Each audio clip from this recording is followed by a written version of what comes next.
இயக்குனர் மிஸ்கின் இது முதல் முறையாக மேடையில் எப்படி பேசல. அதுவும் கவனிக்க வேண்டிய ஒரு விஷயம். சமீப காலமாக திரைப்பட மேடைகளில் மிஸ்கின் ஒரு பேசு பொருளாகவே மாறி இருக்கிறார். தொடர்ச்சியாக இது போல இன்னும் நிறைய பேசியிருக்காரு. இங்கே ஆபாச வார்த்தையில் கொஞ்சம் அதிகமாக பேசியிருக்கிறார். பெண்கள் மீது சில விமர்சனங்களை வச்சிருக்கிறார். அப்படிதான் பார்க்கணும். இதுதான் முதல் மேடை அப்படின்னு பார்க்கக்கூடாது. முதல்ல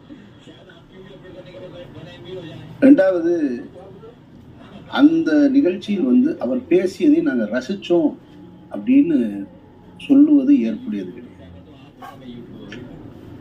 மிஸ்கின் எப்படி ஆபாசமாக பேசுகிறாரோ அதே போல நகைச்சுவையாக பேசுவார். அது எல்லாரும் தெரிஞ்ச விஷயம். கூடுதல் தகவல்களையும் சொல்லுவார், சுவாரஸ்யம். அப்படி அவர் நகைச்சுவையாக பேசின விஷயங்களுக்கு தான் ரசிச்சோமே தவிர அவர் ஆபாசமாக பேசியதற்கு கைதட்டி சிரிக்கணும்.